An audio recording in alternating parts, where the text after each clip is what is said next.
नमस्कार। मैं डॉक्टर राजकुमारी शर्मा आज आपके समक्ष लोकप्रिय हिंदी साहित्य सेमेस्टर 5 के बीए प्रोग्राम हिंदी जीई में प्रस्तुत कहानी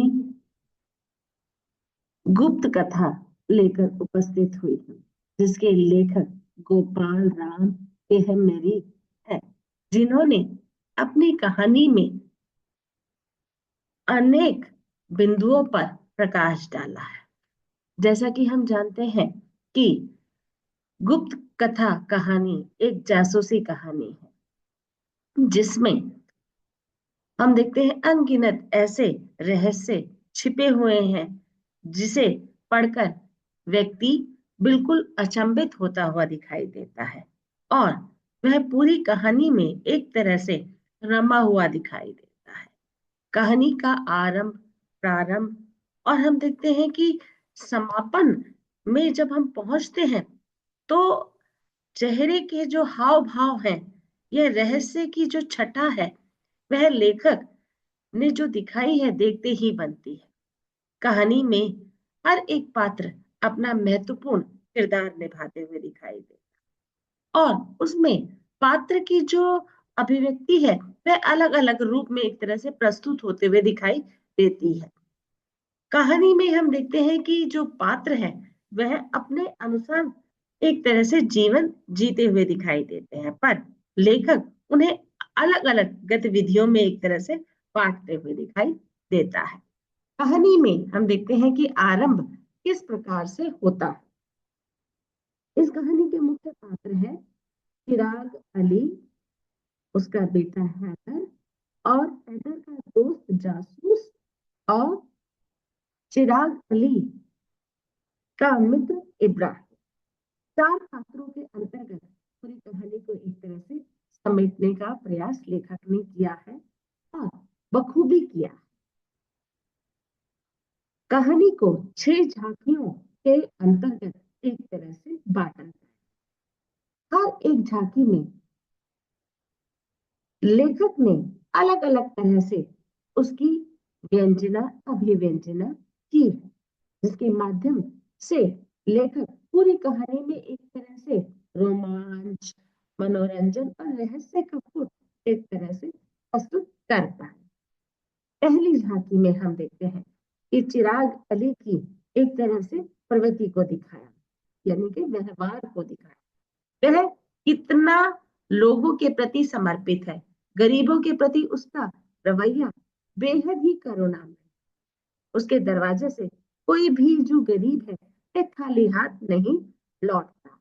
जितना भी संभव हो पाता है वह उनकी मदद करने का भरसक प्रयास करते हुए दिखाई देता है। देखने में चिराग अली बहुत ही स्मार्ट और आकर्षक प्रवृत्ति से पूर्ण था, वहीं उसका बेटा जो है विपरीत चाल चला। और हम देखते हैं कि जो चिराग अली है वो किसी के भी प्रति कटु वचन नहीं बोलते हुए दिखाई देता था, सबके पक्ष में अपनी बात रखते हुए दिखाई देता था।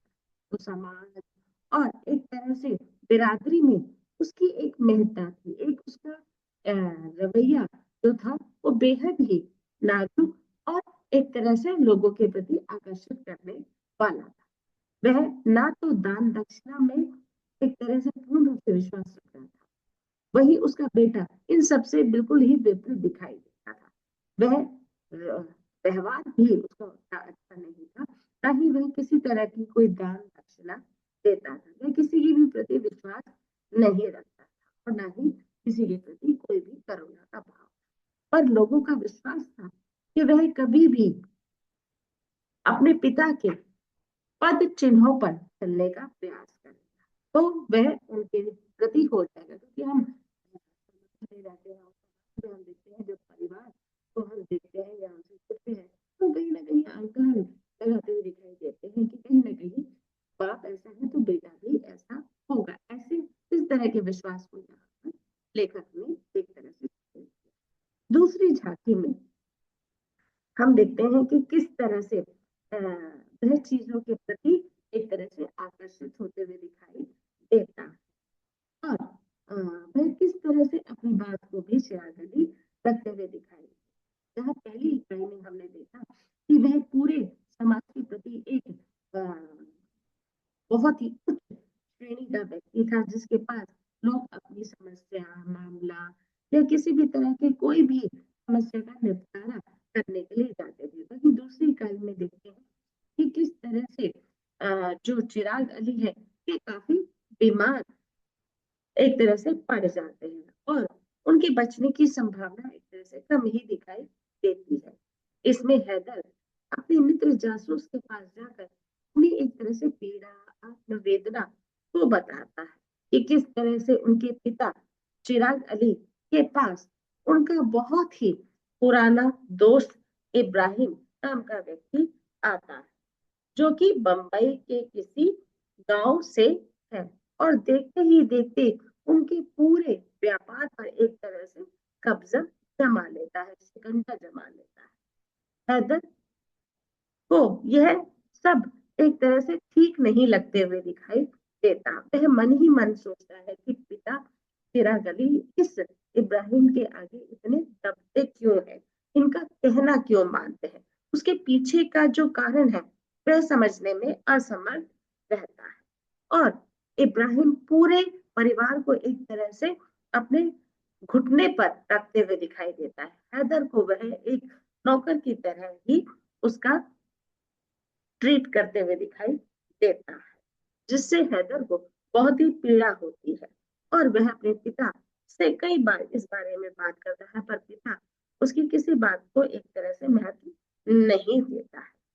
उनसे नौकरों जैसा व्यवहार करने लगे। एक दिन किसी बात पर कुछ कहा सुनी हो गई और बात बढ़ते बढ़ते बहुत बढ़ गई, जिससे कि बात हाथापाई पर उतर आई। हैदर ने इब्राहिम को जूते से मारा।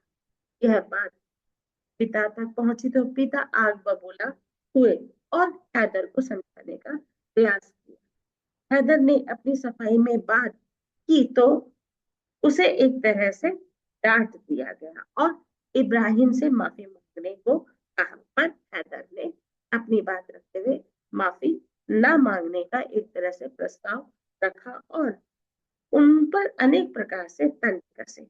तुम हमारी नेक औलाद हो, ऐसा चिराग अली अपने बेटे को समझाते हुए कहता है। बड़ों का आदर सम्मान करना चाहिए, लेकिन तुम बिल्कुल उल्टा ही करते हो और जाते जाते बदले की भावना को भी वह एक तरह से जताता हुआ दिखाई देता है। पिता की बात उसे एक तरह से हजम नहीं दिखाई देती, जिससे वह पिता के प्रति रोष उत्पन्न करता है और जाते जाते हैदर को एक तरह से हैदर इब्राहिम को एक तरह से चेतावनी देकर जाता हुआ दिखाई देता है। तीसरी इकाई में दिखाया गया है कि किस तरह से जो चिराग अली है, उनकी तबीयत नासाज सी दिखाई देती है, दिन प्रतिदिन बिगड़ती चली जा रही है और उसके कारण हैदर बहुत परेशान दिखाई देता है। पिता के पास एक चिट्ठी आती है, जिसको देखकर वह विचलित हो जाते हैं कि ये क्या चिट्ठी है, किस तरह से वह परेशान घूमते फिरते दिखाई देते हैं और हैदर दूर से उनकी इन सब चेष्टाओं को देखते हुए दिखाई देता है और विचलित हो जाता है और दोबारा या कई बार पढ़ने के बाद वह लिखने के लिए तैयार होते हैं। यानी कि चिराग अली को बहुत बार पढ़ते हैं और उसके बाद उसके प्रति अपने जो भी भाव है, जो भी विचलित रूप है, उसको एक तरह से लेखन के द्वारा प्रस्तुत करते हुए दिखाई देते हैं।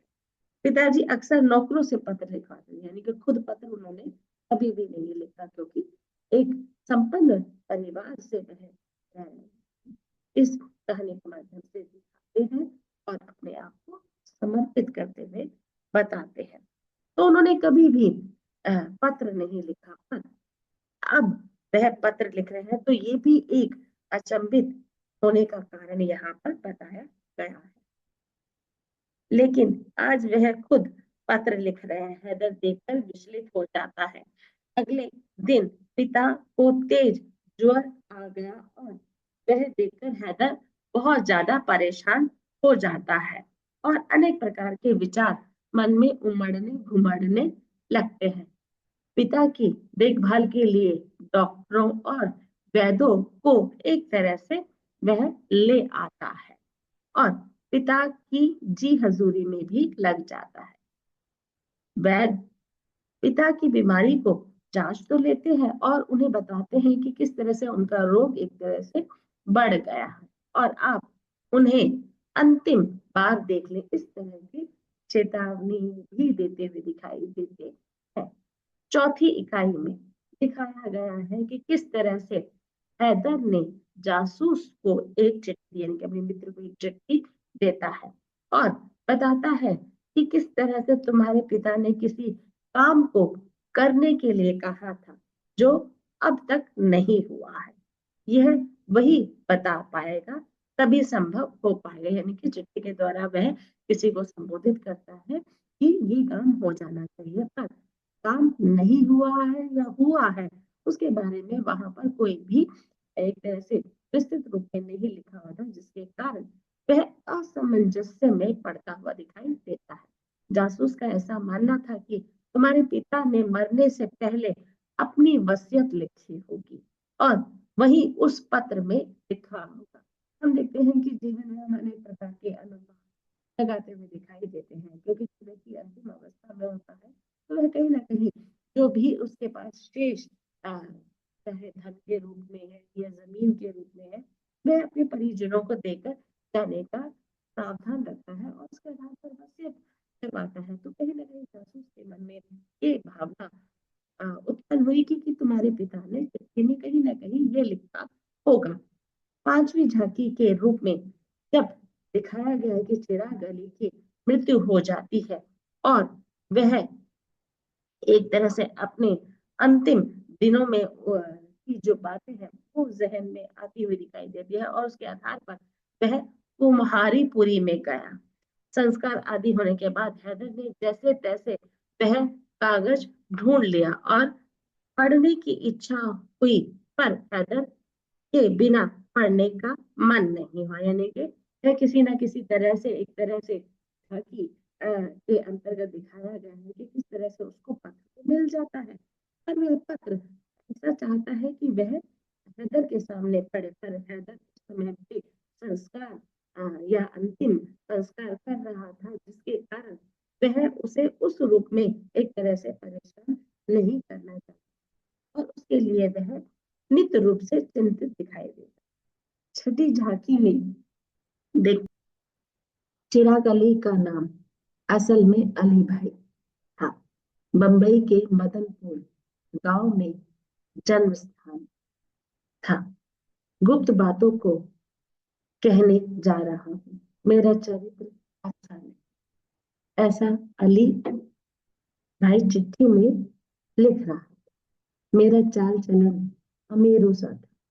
गांव की किसी भी लड़की के प्रति मेरा व्यवहार, साथ ही हम संगी साथी भी इसी तरह की विचार के थे। कोई भी चीज हमें छल से या बल से, दोनों रूपों में एक तरह से प्राप्त करनी होती है, चाहे वह नारी हो या अन्य चीज। ऐसे ही अनगिनत हमने गलत काम किए और करते रहे। चिराग अली अपनी आत्मवेदना चिट्ठी के माध्यम से लिखते हुए कहता है।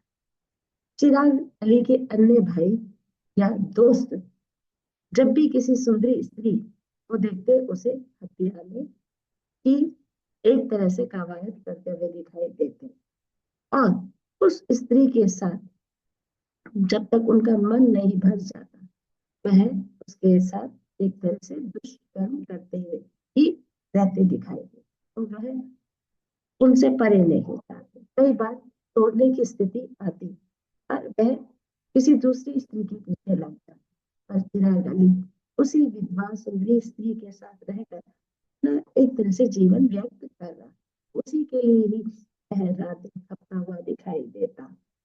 एक दिन उसको कुछ बातों का पता लगता है जो कि उसके लिए बहुत ही ज्यादा भयानक होती हुई दिखाई देती है। उस विधवा सुंदरी का जो टक्कर है यानी कि प्रेम है, वे इब्राहिम के छोटे भाई यासिन के साथ दिखाई देता है, तो वह उन्हें रंगे हाथ पकड़ने का एक तरह से योजना बनाता है और उन्हें पकड़ भी लेता है और अपनी तरफ से वह उन्हें मारपीट करता हुआ दिखाई देता है।